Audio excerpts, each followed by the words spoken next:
Hi, my name's Ryan. I work for Lamp Magazine, and this is Lamp Reviews.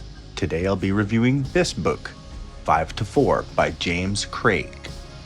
Warning, this video contains spoilers. And the first thing I notice is the format. It looks clean, really, quite presentable. Has little characteristic style motifs, and all the front matter is appropriate and sufficient. The typesetting is fine, and the overall design looks good. There's an acknowledgement immediately after the body, which is a little awkward and should maybe have been placed after the rear fly leaf. Very minor. This book was published via Ingram Spark, I believe. James Krake is an interesting fellow. His YouTube reveals a broad coverage of myriad topics, and after reading a James Krake book and watching an evening of James Krake videos, you easily get a feel for the type of dude that he is, and the genre, literary and otherwise, that he is offering. And I use the word genre because James Krake really is a genre author. And not only that, but above even a genre human.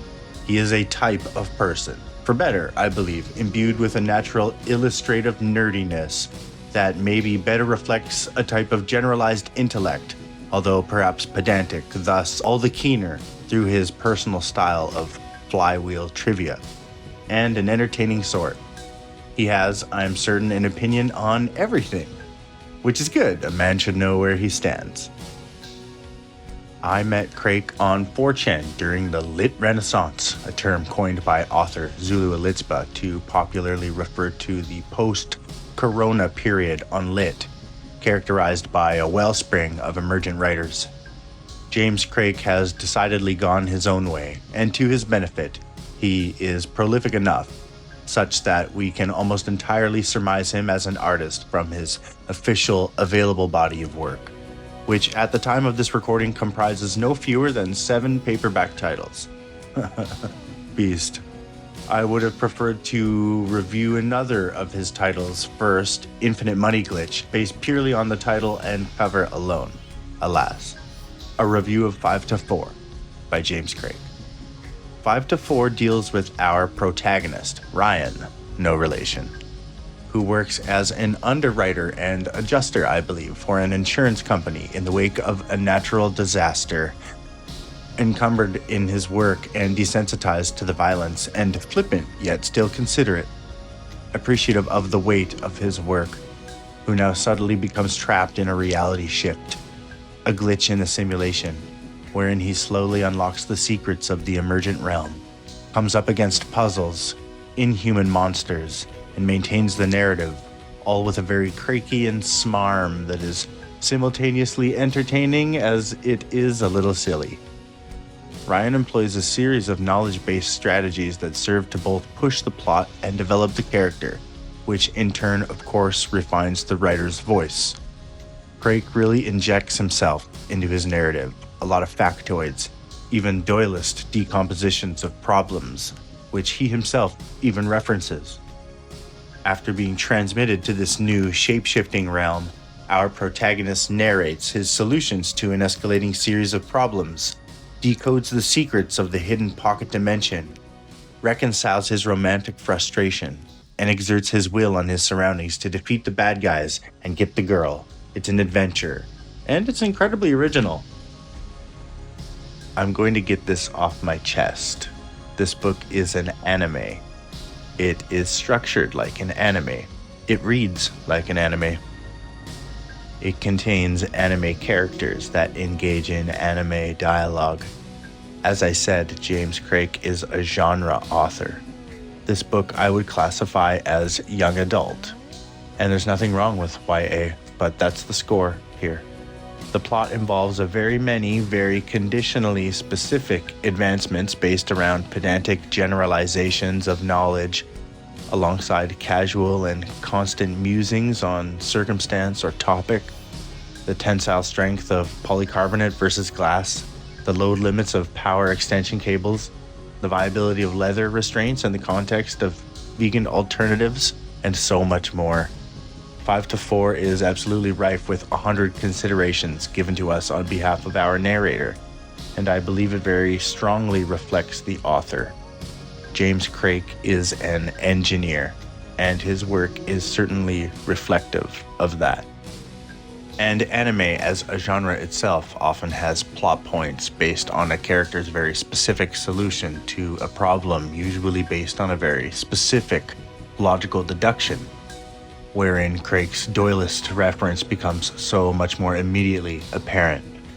I think in some ways Krake is intentionally drawing a connection between anime and Doyle. Ryan is at work at the Harold Miller Insurance Building, and during his shift slips into the pocket realm. He witnesses the injury of Lucy, a colleague, and loses her, but soon learns that there are copies, simulacra, of each of his co-workers, himself included, each of them bearing the scannable badge, the only ticket to freedom. It's like a video game, sort of. He finds Michaela, another colleague, though here with which he harbors unsalvaged emotions. You see, Ryan and Michaela work together, yes, and they also attended high school together, whereupon the maturation thereof our Ryan had naturally proposed to Michaela an invitation to homecoming, spurred. She rejected him all those years ago, and now in the context of this very isekai dimensional shift, he finds a way to make good that romantic loose end among the maze, and eventually, through many twists and turns, literal and literary, saves the day. Sort of. With the introduction of Morgan, a mysterious girl who resides in this mysterious world, we are spoon-fed the hypothesis. What if you were perpetually trapped in time 5 minutes before the workday's end? And although James Krake winds quite a tale of how we really get to where our character is going, I like to gouge out the heart of these books and lift it up, pumping for anyone to behold, plot twists aside. 5 to 4 takes us to the pocket dimension and then back to reality, to reveal to us that our hero was likely involved in a tragic building collapse of his own, or perhaps more sinister yet. The opening emphasizes that Ryan is underwriting a building's collapse connected to a delinquent slumlord and gubernatorial candidate, so my imagination considered whether that candidate may have targeted the Harold Miller Insurance Building, because they were admittedly vested in a trove of gory compromat. I don't know. There is a real Harold Miller Insurance Building in Kentucky, though it's probably nothing. I won't reveal the secrets of the Pocket Dimension itself, mostly because the very turn-based collection of environmental facts is the adventure on which the book is framed, but also because it's a rather exhaustive, convoluted, and complicated series of events and conditional hypotheticals, much like an anime, so its summary is less useful than a summary of its themes. And I don't think the themes are very deep here. It's a quick isekai built around a seemingly unrequited romance where, in the end, all our hero had to do was be a man and say something.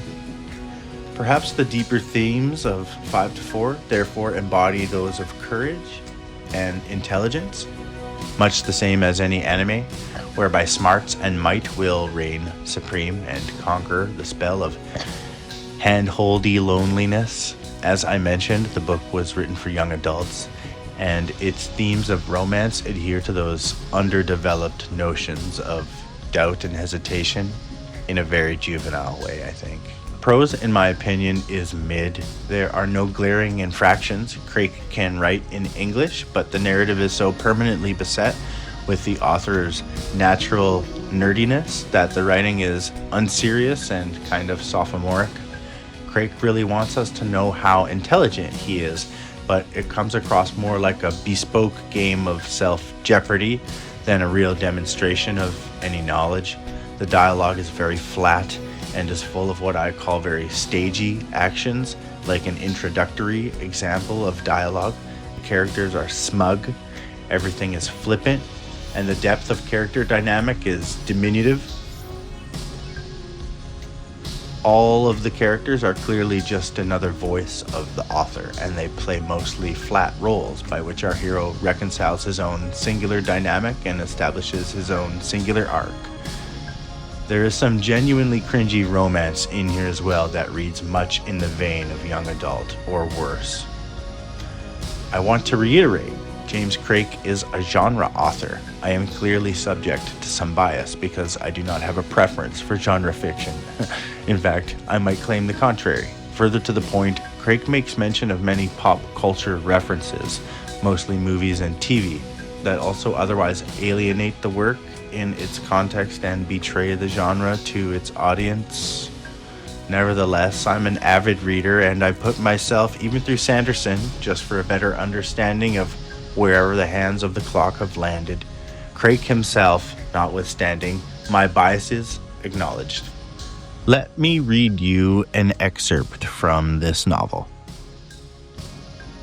I groaned and squatted down. I buried my face in my hands and hugged my knees to my chest as I smothered my frustration. When I put my hands down, I stared at the gravel and tiles and I said, "Can we take a moment to recap?" "Sure." "We are currently in a place that doesn't obey the rules of reality. My best guess is a nightmare, but the other plausible explanation is an alien simulation of a nightmare. I guess also magic, but I can't think of anything we would be able to do if it were magic." Morgan literally said this was magic though. "I get what you mean, but we probably have to assume this is magic," Michaela said as she walked around me and sat down at one of the lunch tables. I joined her and stared out at the mist. No answers were out there. "Okay, so how about the girls and the monster? They're probably on the same side, right? They don't look like they have a particular way to protect themselves from the giant thing. And they're not that worried about it, so it probably doesn't attack them. What with them being witches or something?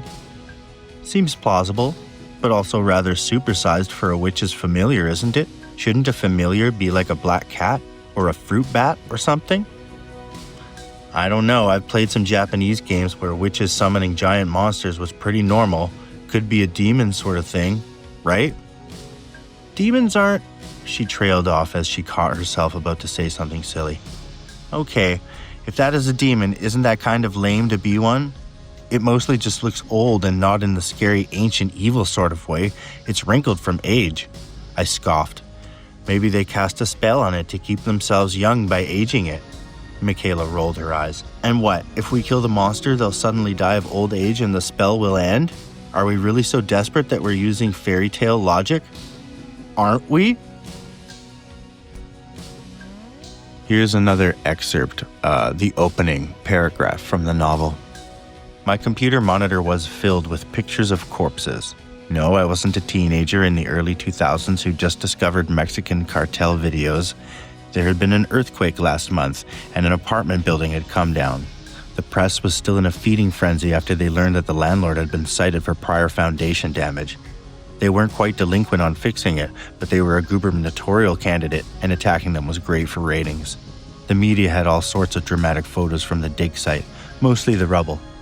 First responders were here and there. Every TV segment started with crying families and dirty kids. I had the real stuff sitting in front of me. The corpses lined like timber up and down the street. Most were intact. Some weren't. I've read this book twice, and it wasn't that easy. There are a lot of variables, and it is a bit pedantic. I think it's more shallow than it lets on. You may be the judge, as I am now, all things considered. The author was written, and proud I believe he should be for having done so, an achievement unto itself, I say, for its very anime plot structure, for its very flat characters and dialogue, for its surprisingly original concept and storyline, and for its professional design and overall execution. I award 5 to 4 by James Krake, The Yellow. It's not bad. I might even say it's genre slop, which is actually a good thing for the market in which this book lives. People that read this kind of book will find this book and read it, chiefly because it is genre slop. I commend you. Huge shout out to James Krake, a real one, true to himself. Please check out his YouTube and peruse his catalog of fiction for your reading enjoyment. Special thanks to anybody who watched this video like, and subscribe. Until next time.